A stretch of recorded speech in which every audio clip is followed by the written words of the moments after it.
Laissez-moi vous emmener en balade en Géorgie, aux États-Unis. Sur une colline du comté d'Albert se trouve un monument en granit appelé The Georgia Guidestones. Construit en 1980, le monument est voilé de mystère. Il a été commandé par un homme qui a utilisé le pseudonyme R.C. Christian. Il a payé un beau prix, mais a tenu à rester anonyme. Le monument se compose de 4 pierres massives dressées, une dalle au sommet portée par une pierre de pilier, plus une pierre explicative. 2 choses sont captivantes. Tout d'abord, le monument est une horloge astronomique et un calendrier centré sur le soleil, la lune, les équinoxes et les solstices. Un trou a été percé dans l'une des pierres, à travers lequel on peut voir l'étoile du Nord. Deuxièmement, les pierres contiennent du texte, des informations sur la future terre et l'ère de la raison. Il est écrit en 8 langues modernes. Le message le plus court est inscrit tout autour de la pierre supérieure dans 4 langues anciennes, le babylonien, le grec classique, le sanskrit et l'égyptien ancien. Voici le message. Maintenez l'humanité à moins de 500 millions en perpétuel équilibre avec la nature. Guidez judicieusement la reproduction en améliorant la forme et la diversité. Unir l'humanité avec une nouvelle langue vivante. Diriger la passion, la foi, la tradition et toutes les choses avec une raison tempérée. Protéger les personnes et les nations par des lois équitables et des tribunaux justes. Laisser toutes les nations gouverner en interne, en résolvant les conflits externes dans un tribunal mondial. Éviter les lois mesquines et les fonctionnaires inutiles. Trouver un équilibre entre les droits personnels et les devoirs sociaux.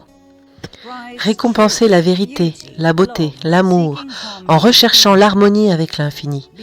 Ne soyez pas un cancer sur la terre, laissez de la place à la nature. Laissez de la place à la nature. En bref, le contrôle de la population, l'anéantissement d'une grande partie de la population, la reproduction spécifique par l'eugénisme, une langue, une cour mondiale, les devoirs sociaux au-dessus des droits personnels, la vérité des prix, la vérité de qui, et la nature au-dessus de la race humaine, le cancer de la terre.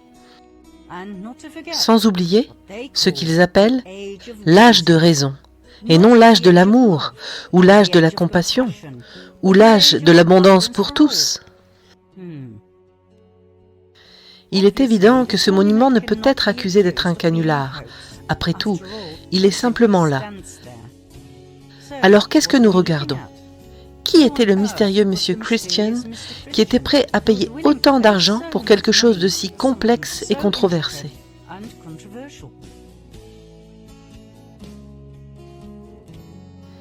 Il nous semble que ce monument en Géorgie démontre parfaitement l'objectif de la Kabbale, les protocoles de Sion et la façon dont ils ont essayé de cacher leurs véritables intentions, au moyen du terme très crédule de durabilité. Alors que voyons-nous dans notre monde d'aujourd'hui, qui est le reflet de ces lignes directrices, de ces objectifs ?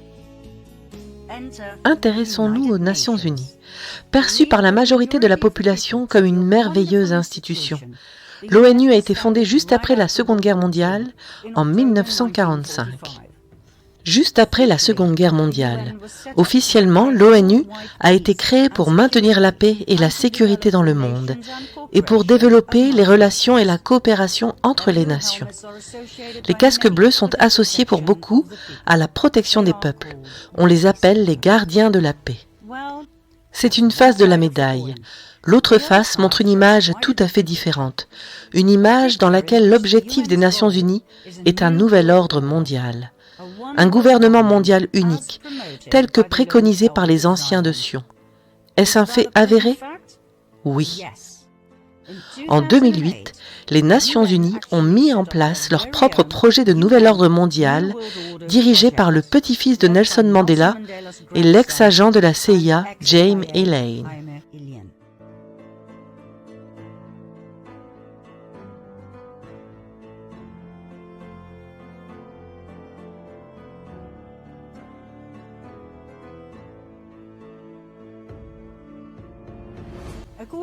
Selon des personnes très influentes, comme les présidents Bush Senior, Bush Junior et Gorbatchev, le nouvel ordre mondial doit être fondé sur le principe de la sécurité collective. Et c'est précisément là que l'ONU intervient. Les casques bleus de l'ONU peuvent légalement intervenir chaque fois que l'ONU estime qu'un pays est en danger pour la sécurité collective. Ils peuvent légalement envoyer une armée et attaquer ce pays, comme ils l'ont fait lors de la guerre de Corée en 1950, et de nouveau dans le Golfe Persique en 1990. Ils peuvent légalement envoyer des missions militaires dans un pays, comme en Sierra Leone de 1999 à 2006. L'armée des Nations Unies compte 70 000 soldats de différents pays. Est-ce une bonne ou une mauvaise chose? Eh bien, disons que si l'intention était bonne, le résultat était souvent mauvais, terrible dans la majorité des cas, et même choquant et horrible. Nous comprenons maintenant que beaucoup de gens auront beaucoup de mal à se rendre compte que des organisations telles que l'ONU et son OMS ne sont pas les entités bénignes qu'elles prétendent être. Nous comprenons le niveau de dissonance cognitive du déni que nous pouvons déclencher. Mais il est impératif de réaliser que l'ONU et l'Organisation mondiale de la santé sont toutes deux des machines de la cabale. Ils se cachent derrière une façade de beauté, mais ne vous y trompez pas. Derrière leur masque, ces entités sont des monstres. Donc, pour en finir avec le mythe des soldats de la paix, voici quelques faits que tout le monde doit connaître. L'ONU est impliquée dans l'exploitation et les abus sexuels depuis des décennies. D'innombrables cas d'abus sexuels, de viols, de trafic de femmes et d'enfants ont été signalés. Lorsque les soldats de la paix des Nations Unies étaient stationnés au Cambodge en 1993, le nombre de prostituées est passé de 6 000 à plus de 25 000 pour cette seule année.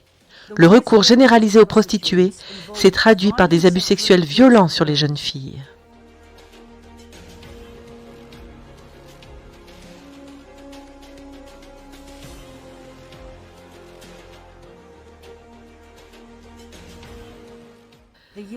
La réponse de l'ONU a été triple.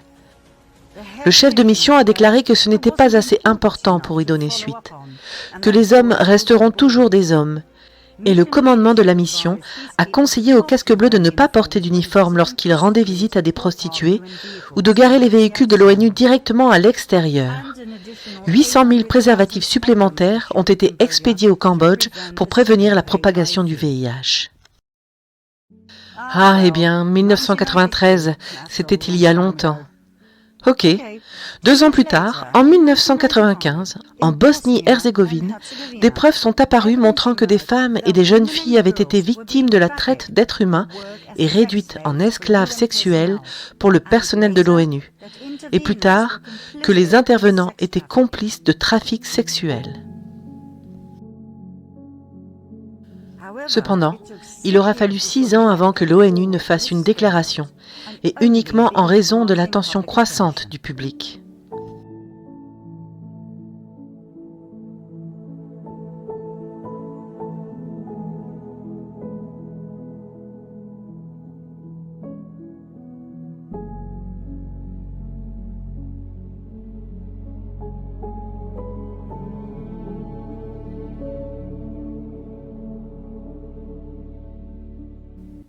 L'enquête officielle sur cette affaire a fait état d'une réticence évidente de l'ONU à reconnaître l'implication des casques bleus dans le trafic.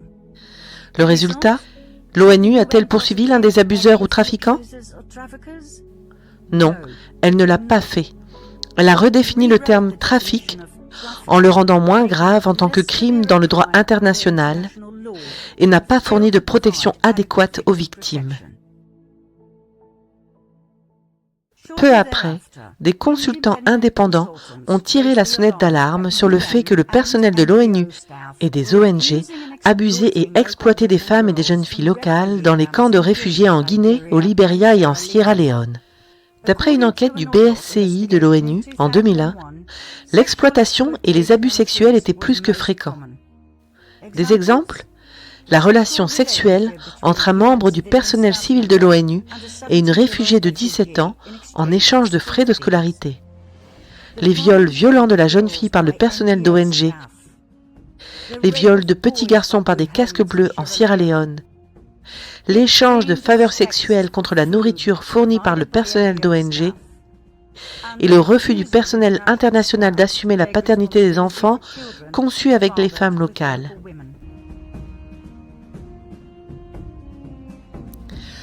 Cela va de l'abus sexuel opportuniste, en passant par la relation sexuelle avec transaction, et de l'exploitation sexuelle en réseau aux attaques sadiques planifiées. En 2015, en République centrafricaine, 2 jeunes filles âgées de 14 et 18 ans ont été victimes d'un viol collectif perpétré par des casques bleus armés de la mission onusienne MINUSCA à proximité de leur base. La jeune fille de 18 ans avait demandé de la nourriture. Celle de 14 ans était simplement passée par là.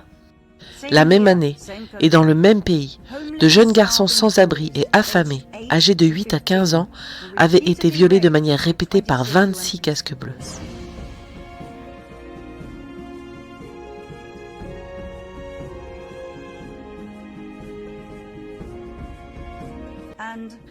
Et encore cette affaire dans laquelle les casques bleus avaient tiré au hasard et tué un garçon de 16 ans ainsi que son père et violé une fillette de 12 ans. En 2016, plus de 108 cas supplémentaires avaient fait l'objet d'une enquête, dont l'abus sexuel de 98 jeunes filles par des casques bleus internationaux.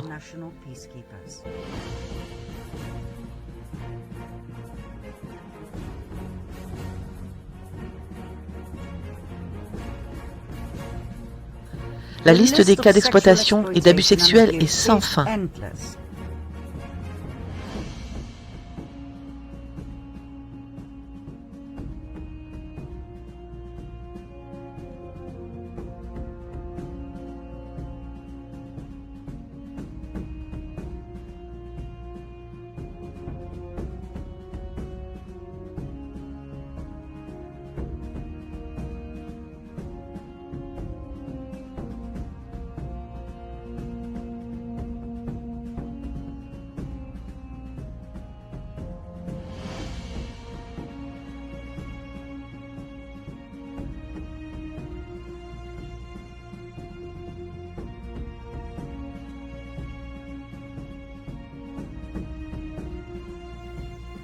Dans chacun des pays, de Haïti à la Somalie, en passant par le Rwanda et le Libéria, où 58 000 femmes et jeunes filles ont été violées au cours des 9 premières années de la mission onusienne au Libéria UNMIL, plus de 75% des viols ont été commis par le personnel de l'ONU. Du Timor oriental à la ville de Sarajevo en Bosnie, où les casques bleus italiens dirigeaient des réseaux de prostitution d'enfants depuis leurs casernes, les casques bleus ont laissé une traînée d'abus et de traumatismes.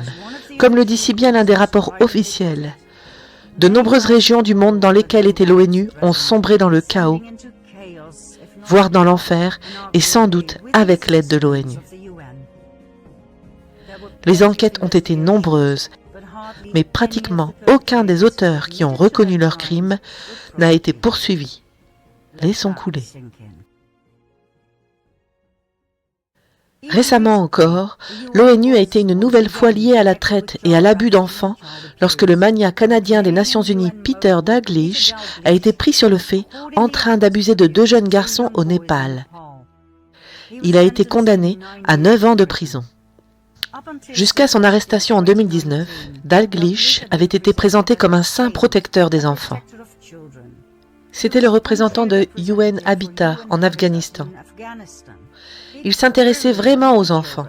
Il a même créé Street Kid International pour aider les enfants sans abri. Quel saint! Quelle grande perte pour nos enfants! Oh, et l'ONU en a d'autres sur sa liste. Vous rappelez-vous de la guerre en ex-Yougoslavie de 1992 à 1995 ? En juillet 1995, l'ONU n'a pas réussi à protéger la zone dite sûre dans l'enclave de Srebrenica.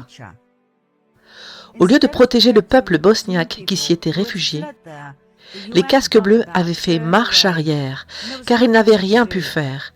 Ils avaient eux aussi été trahis au plus haut niveau.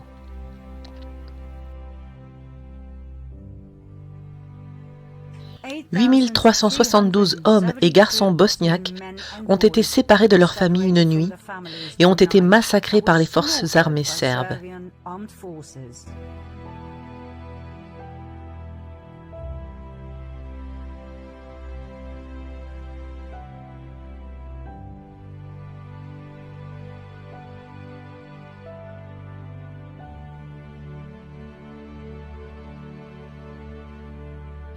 Plus de 100 000 personnes ont été massacrées dans cette guerre inutile, principalement des Bosniaques.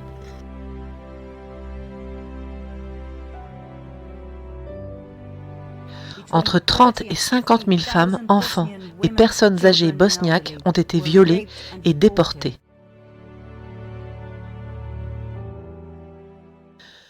Le statut officiel de génocide n'a été reconnu en droit international qu'en 2004.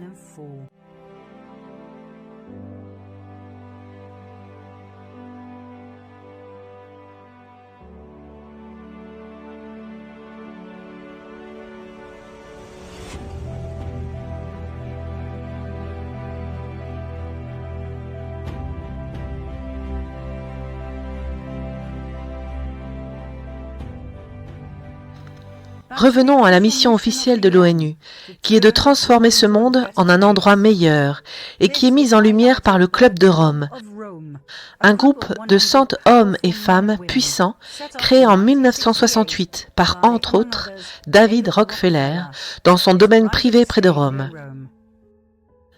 Un club privé qui se présente comme un groupe de réflexion fournissant des suggestions à l'ONU. Ses objectifs ? Discuter de ses préoccupations concernant l'avenir de la planète Terre afin d'y trouver des solutions et d'exhorter les gouvernements du monde entier à les mettre en œuvre. En 1972, le livre Les limites de la croissance a été publié, le premier document du Club de Rome sur les problèmes de l'humanité, suivi par la première révolution mondiale en 1991, dans lequel l'humanité s'est révélée être le problème de fond de toute la misère dans le monde. Ayant besoin d'un ennemi commun contre lequel nous pouvons nous unir, nous avons décidé que la pollution, le réchauffement climatique, les pénuries d'eau, la famine seraient parfaits. Ce sont des menaces que nous devons affronter ensemble, mais nous ne devons pas tomber dans le piège qui consisterait à confondre les symptômes et les causes. Tous ces dangers sont causés par l'intervention humaine dans les processus naturels. Et ce n'est que grâce à un changement d'attitude et de comportement que nous pourrons les surmonter. Le véritable ennemi est l'humanité elle-même. Ceci, mes amis, était la base de tout ce qui était sur le point de faire de l'humanité la cause de tous les problèmes. L'ONU a été conquise par le Club de Rome et fonda la Commission mondiale sur l'environnement et le développement en 1983.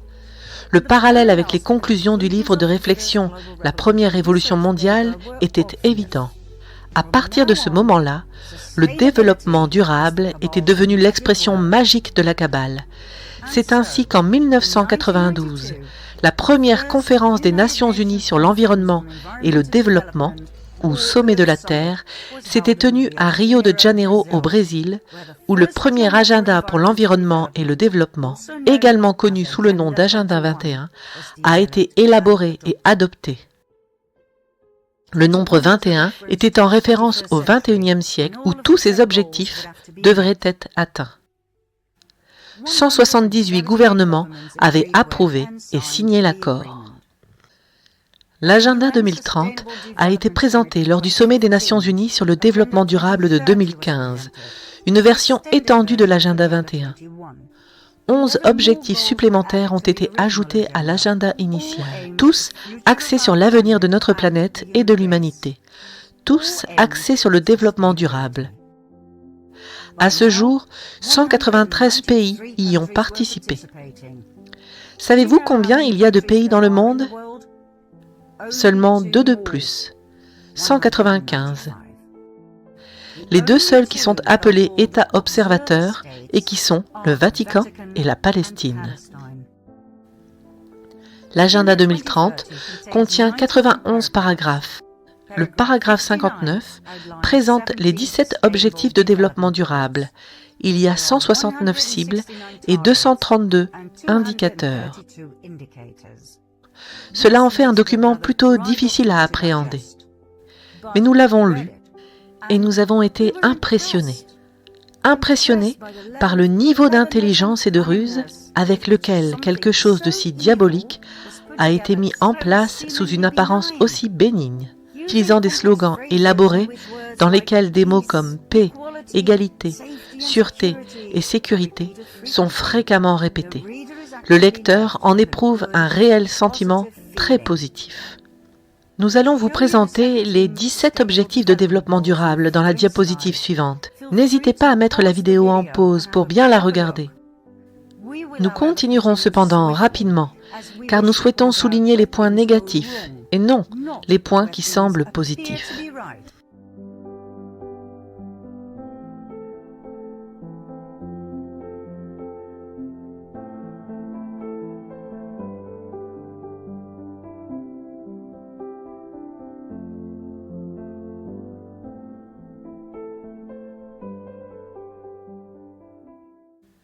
Reconnaissons que ces objectifs ne sont pas réalisables.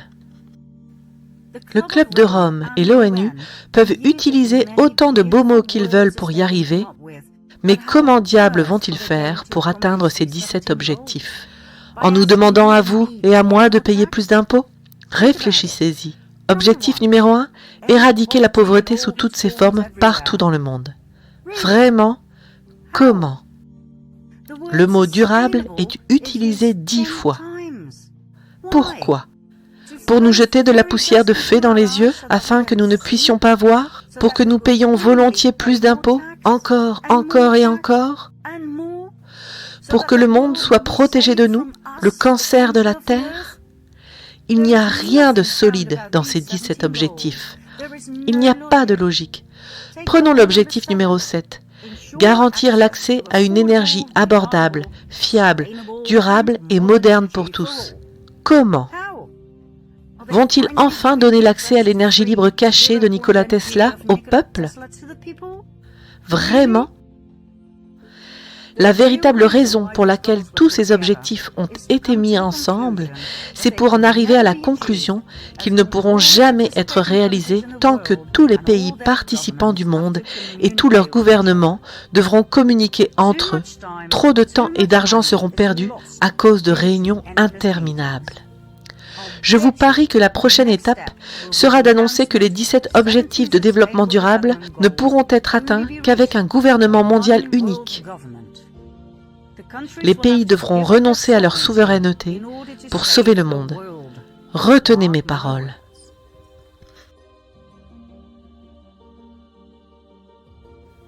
L'essence de tout l'agenda 2030 est du communisme socialiste, qui prévoit une répartition égale des biens et de l'argent, ce qui pourrait sembler être formidable, mais qui signifie en réalité que les pays riches devront partager leurs richesses avec les pays pauvres.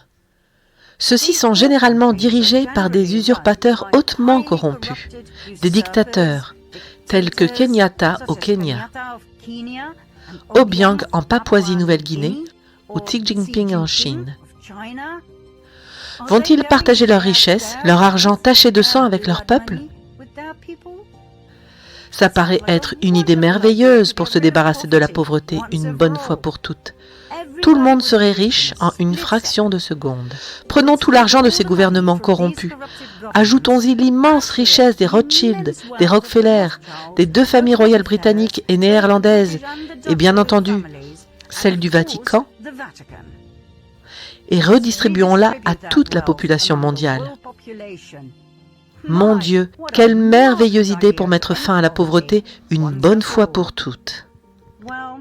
Eh bien non, le peuple devra partager avec le peuple. Donc dans mon cas, le contribuable néerlandais devra donc payer et partager, par exemple dans ce cas, avec les pauvres de la Nouvelle-Guinée. Maintenant, ne vous méprenez pas sur moi. Je suis absolument pour le partage, mais pas selon les plans de l'ONU dans lesquels les gouvernements corrompus et malveillants ne sont pas concernés. Lisez les paragraphes, les objectifs et les indicateurs de l'agenda 2030. Lisez-les bien et vous verrez que seul le peuple saignera, pas les gouvernements.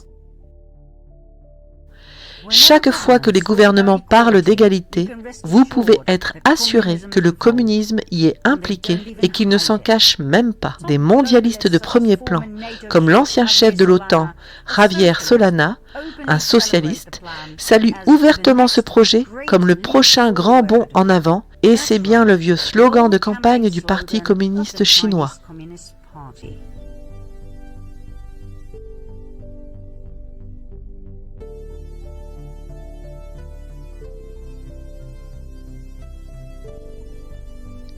Et n'est-il pas étrange que tout à coup, presque tous les pays du monde aient décidé d'y participer et d'y travailler tous ensemble?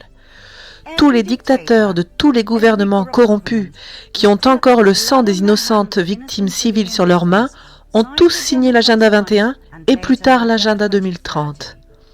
Des pays qui ont été en guerre les uns avec les autres pendant des années, comme par exemple l'Éthiopie et l'Érythrée, et qui tout à coup se serrent la main, sourient devant les caméras et décident d'oublier leur guerre contre la drogue, les armes et le trafic d'êtres humains pour se concentrer sur l'importance d'avoir un monde meilleur. Pour le développement durable? Vous vous moquez de moi? À quoi diable assistons-nous? Combien coûtera de toute façon la mise en œuvre de l'agenda 2030? Eh bien, selon l'ONU, ainsi que confirmé par la Banque mondiale dans un communiqué de 2015, entre 3 000 et 5 000 milliards de dollars par an. Ça fait 12 zéros. 5 000 milliards par an. Où diable l'ONU va-t-elle trouver cet argent? Tous ces zéros vont être collectés auprès des contribuables comme vous et moi. Voilà la solution de l'ONU, tout simplement. Dès sa naissance, un bébé a une empreinte carbone. Et dès ce moment-là, il ou elle devra payer. Nous culpabiliser et nous blâmer, vous et moi. N'est-ce pas brillant comme méthode? Bonté divine. Agenda 21, 2030, le Club de Rome, l'ONU, tous affirment que nous, le peuple, sommes responsables de la misère dans le monde, de la pauvreté à l'inégalité, de la famine à l'épuisement des ressources de la planète. Très bien. Parlons alors des ressources de la planète, vous voulez? N'avez-vous jamais entendu parler d'Henry Kissinger? Oh, vous allez savoir. Continuons dans la 6e partie.